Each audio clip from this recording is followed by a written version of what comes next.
తెలంగాణ రాజకీయాల్లో మరో సంచలనం నమోదైంది. కేటీఆర్ మీద అందరూ ఊహించినట్లుగానే ముందు ఈ ఫార్ములా ఈ కార్ రేసులో మొత్తం ఏసీబీ కేసు నమోదైంది. ఆ ఎఫ్ఐఆర్ కూడా రెడీ చేసింది. దాంట్లో ఇక్కడ కుట్రకోణము చీటింగ్ కేసు నమోదు చేయడం జరిగింది. దీంట్లో A1గా కేటీఆర్, A2గా అరవింద్ కుమార్, ఐఏఎస్ అధికారి అరవింద్ కుమారు, A3గా HMDA chief engineer BLN Reddy పేర్లనైతే ఏసీబీ నమోదు చేయడం జరిగింది.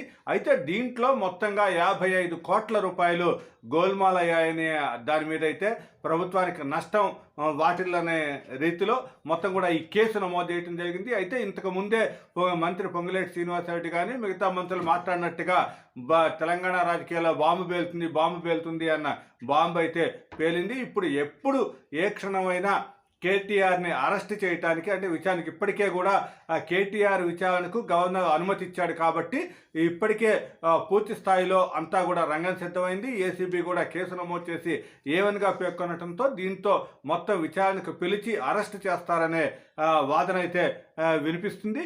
దీంట్లో చూసినట్లయితే ఈ ఫార్ములా ఈ కార్ రేసులో మొత్తం కూడా 55 కోట్ల రూపాయలు క్యాబినెట్ అనుమతి లేకుండా కేటీఆర్ మంజూరు చేశాడనేది అయితే ఇక్కడ పూర్తిగా ఎఫ్ఐఆర్లో నమోదు చేసిన అంశం. కేటీఆర్ మీద మొత్తం కూడా చీటింగు, తర్వాత కుట్రకోణం, దీని మీద ఈ 13(1)A తర్వాత 13(2) PC యాక్ట్ కింద కేసులు నమోదు చేయడం జరిగింది. దాంతో పాటుగా 409 తర్వాత 102B సెక్షన్ల కింద కూడా కేసులు నమోదు చేశారు. ఇవన్నీ కూడా నాన్ బెయిలబుల్ కేసులు కాబట్టి దీంట్లో బెయిల్ వచ్చే అవకాశం కూడా ఉండదు. కాబట్టి దీంట్లో కేటీఆర్ని విచారించి తర్వాత అరెస్ట్ చేసిన తర్వాత పూర్తి స్థాయిలో కోర్టులో హాజరుపరచడం జరుగుతుంది. అయితే అది 2-3 రోజుల్లో జరగచ్చు. అసెంబ్లీ సెక్షన్ కూడా జరుగుతుంది కాబట్టి ఇప్పుడు స్పీకర్ అనుమతితో ఇదంతా కూడా చేస్తారా అనే అనుమానాలు అయితే కనిపిస్తున్నాయి. ఏదేమైనా గవర్నర్ అనుమతి, విచారణకి గవర్నర్ అనుమతి వచ్చింది కాబట్టి ఇక్కడ స్పీకర్ అనుమతి కూడా తీసుకొని మొత్తం కూడా ఈ కేసు దర్యాప్తు ముందుకెళ్ళడం జరుగుతుంది. దీని మీద